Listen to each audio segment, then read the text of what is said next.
Nous sommes à l'hôpital de Villeneuve-Saint-Georges en région parisienne. Christophe Vigneault a contracté il y a quelques années une infection à la jambe à la suite d'une opération.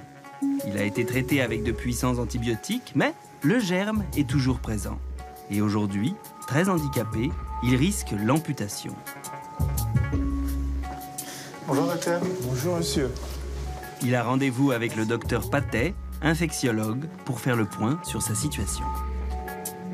Pour l'instant, il est dans une impasse à partir du moment où les traitements classiques utilisés n'ont permis aucune efficacité thérapeutique. C'est pas tellement de la lassitude, c'est surtout de l'inquiétude. Et puis l'inquiétude, ça peut aussi assez vite tourner au désespoir, quoi. Le docteur Patet compte de plus en plus de patients dans cette situation. Face à des bactéries toujours plus résistantes, parfois, les antibiotiques n'ont plus aucune efficacité. Alors, comme Christophe Vigneault, de nombreux patients se retrouvent dans une impasse thérapeutique et n'ont d'autre choix que d'attendre une solution miracle pour éviter l'amputation. C'est difficile parce qu'on est complètement impuissant, qu'on n'arrive pas à trouver une solution. Quand on vous propose une amputation, surtout quand vous vous battez pour sauver votre jambe depuis des années et des années. Pourtant, une solution existe. Le docteur Patet se bat depuis des années pour réhabiliter ce traitement alternatif. Il consiste à utiliser des virus spécifiques pour tuer les bactéries responsables de l'infection. Car certains virus nous rendent malades, mais d'autres, au contraire, peuvent nous soigner. Les bactériophages, qu'on appelle communément les phages, sont des virus qui se servent des bactéries pour se multiplier à grande vitesse. En se multipliant, ils les tuent, les bactéries. Ainsi, l'infection est soignée. À chaque espèce de bactérie correspond une famille de bactériophages qui les mangent, ces petites bactéries. Elles peuvent réussir là où les antibiotiques les plus puissants ont échoué. On appelle ce traitement la phagothérapie, car phago en grec veut dire manger. Problème, ce traitement, qui repose sur l'utilisation de virus, ne correspond pas aux critères actuels d'autorisation du médicament en Europe. En France, pour le moment, bien qu'il ait fait ses preuves par le passé, il n'est pas autorisé du tout, au grand regret du docteur Patet. Voilà, tout ça, ce sont des dossiers de patients, des dizaines de contacts, de gens un peu désespérés, souhaitant essayer de bénéficier de ce traitement. La phagothérapie, c'est aussi une forme d'espoir, quoi. C'est pouvoir arriver à trouver une solution pour sauver un membre. Et c'est pas anodin comme possibilité. C'est en France, à l'Institut Pasteur, qu'un chercheur, Félix Derel, découvre les bactériophages il y a plus d'un siècle, bien avant les antibiotiques donc. Pendant plusieurs décennies, les chercheurs de l'Institut travaillent sur la phagothérapie qui se développe en France et dans le monde. Mais l'efficacité des antibiotiques et leur facilité d'utilisation ont raison de ce traitement qui tombe dans l'oubli. Les recherches sur les bactériophages ainsi que leur production s'arrêtent. Mais devant les limites des antibiotiques, voilà que les recherches reprennent. Depuis 2006, Laurent Debarbieux, chargé de recherche à l'Institut Pasteur, travaille à nouveau sur la phagothérapie. Et dans une chambre réfrigérée, il conserve encore quelques traces de ce précieux passé. Alors ici, on a en fait des solutions de bactériophages qui ont été préparées dans les années 50, 60, 70 par différentes personnes à l'Institut Pasteur. Au début du XXe siècle, il n'y a pas de traitement antibactérien spécifique. Il faut bien comprendre que la découverte des bactériophages a été une avancée extrêmement importante dans les soins qu'on pouvait apporter aux patients qui étaient infectés par différentes bactéries. Et pour trouver des bactériophages, il ne faut pas aller bien loin. Il suffit de prélever des échantillons d'eau d'égout. Berk. Dans l'environnement, il y a des millions et des milliards de bactériophages. Ils sont présents partout où il y a des bactéries. Et en effet, les eaux d'égout sont très riches en bactéries. C'est pourquoi on va rechercher les bactériophages dans cet environnement-là.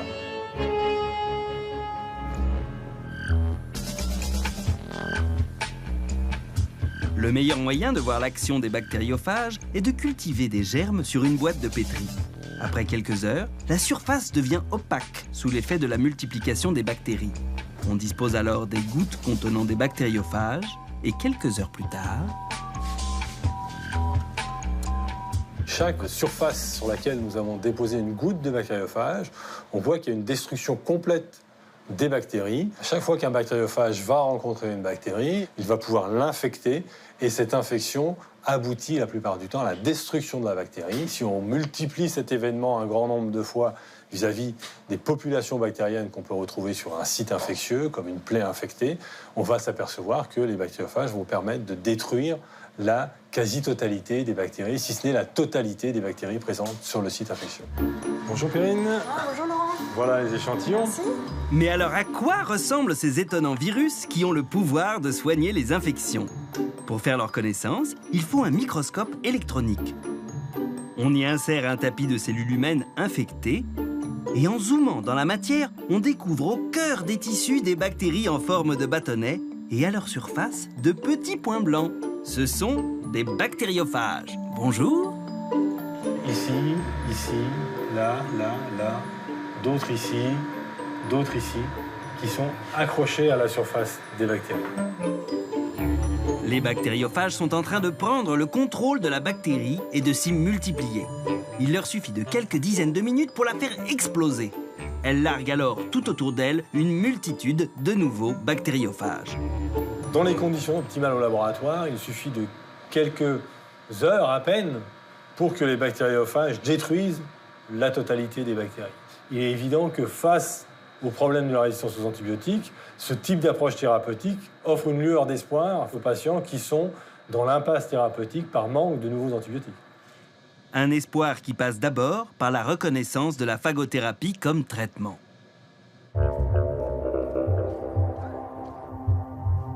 C'est le combat de Jérôme Gabard, dirigeant d'une start-up en région parisienne. La tâche est difficile, car depuis l'époque où la phagothérapie était encore utilisée, la réglementation a profondément changé. Pour être homologué, le traitement doit aujourd'hui respecter les critères très stricts de qualité, de sécurité et d'efficacité du médicament. Et le problème, c'est que la phagothérapie n'est pas un traitement habituel. Jusqu'à présent, les produits qui ont été utilisés pour traiter des infections bactériennes sont des antibiotiques, ce sont des petites molécules chimiques. Donc le cadre réglementaire est prévu pour des produits inertes. Nous, on arrive avec des traitements biologiques vivants. Et le cadre réglementaire n'est pas prévu pour ça. Et donc aujourd'hui, on est en train de faire en quelque sorte la route, entre guillemets, pour établir ces règles avec les agences de médicaments. Dans ces laboratoires, on met au point ce qui sera peut-être le traitement de demain. Pour y entrer, il faut respecter des règles de sécurité très strictes, car on teste ici des bactériophages sur des souches de bactéries particulièrement résistantes.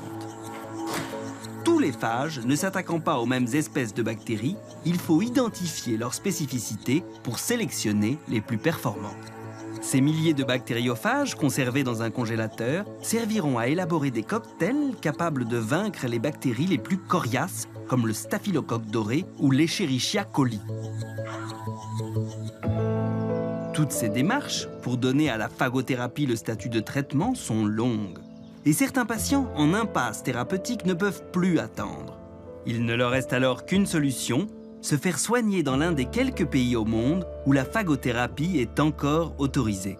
C'est ce qu'a fait Serge Fortuna. Cet homme, qui vit près d'Avignon, a lutté pendant 37 ans contre une infection qu'il a contractée à la suite d'un accident de moto. En 2012, il n'avait d'autre solution que l'amputation et il était totalement désespéré.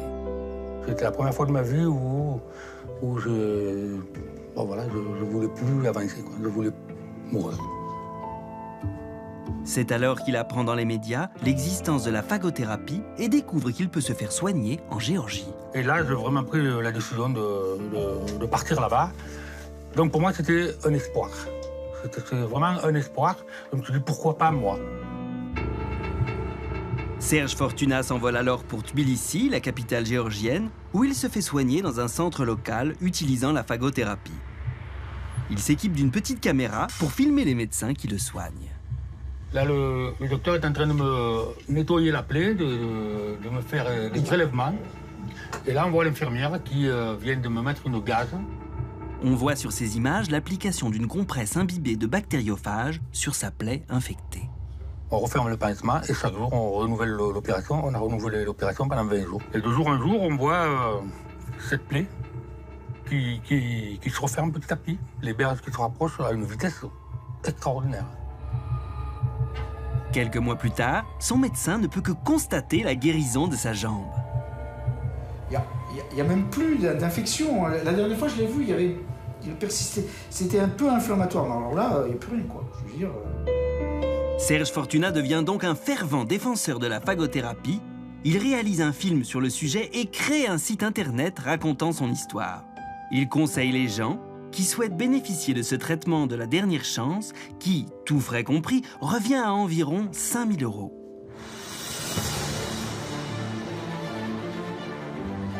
Avant que la phagothérapie ne soit autorisée en France, il faudra d'abord la tester sur l'homme. Et pour cela, il faudra produire des phages à grande échelle. C'est précisément le savoir-faire de Clean Cells, un établissement pharmaceutique situé en Vendée. Audrey Larieux est responsable de production. Elle nous fait découvrir le processus de fabrication innovant de ce traitement qui sera prochainement testé sur l'homme. Elle commence par prendre dans un congélateur une souche de bactériophages. C'est bon, Alicia, on va pouvoir commencer la phase de production. Il faut multiplier de manière maîtrisée et contrôler cet échantillon de bactériophages. Pour cela, il est mélangé à des bactéries. Puis, on le laisse se développer dans un incubateur qui crée des conditions favorables au développement des phages. Après 17 heures de culture à 37 degrés Celsius sous agitation, je récupère ma phase de production. Alors, on a à peu près 1 milliard de bactéries et 1000 milliards de phages. Tous issus de la même souche de bactériophages. 1000 milliards de phages identiques. Chacune des 14 sortes de phages du cocktail est ainsi produite séparément avant d'être finalement assemblée. Reste à remplir un à un les 600 flacons contenant chacun plusieurs bactériophages. Donc ce flacon, il est prêt à partir vers les centres hospitaliers pour la réalisation de l'essai clinique. Il contient 1 millilitre du mélange de bactériophages. Nous sommes à l'hôpital Percy, à Clamart. C'est ici que dans quelques mois devrait commencer le premier essai clinique de grande ampleur sur la phagothérapie. Nous retrouvons Jérôme Gabard, qui a rendez-vous avec le docteur Patrick Jo, coordinateur du projet. C'est l'entreprise de Jérôme Gabard qui a créé les 2 traitements de bactériophages qui doivent être testés sur l'homme après l'avoir été avec succès sur les animaux. Ça n'a jamais été fait. Et jamais avec des standards cliniques et des standards de production qu'on a mis en place dans le projet Phagoburn. On met fin à une part de frustration qui était de se retrouver devant des échecs thérapeutiques. Les traitements à base de phages seront alors appliqués sur des grands brûlés très touchés par les infections. Il y a tout lieu de penser qu'on va aller vers quelque chose de particulièrement performant et qui va venir soit en plus, soit en alternative aux antibiotiques à moyen terme. L'autorisation de mise sur le marché de ce nouveau médicament n'interviendra pas avant plusieurs années. Certains patients pourront toutefois demander une autorisation temporaire d'utilisation étudiée au cas par cas par les autorités du médicament dès que les tests auront montré son efficacité.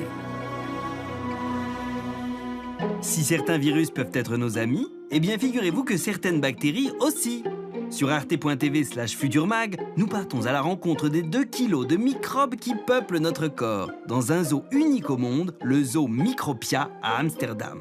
Préparez-vous à une plongée incroyable dans ce monde mystérieux et invisible où les virus et les bactéries ont remplacé girafes et éléphants.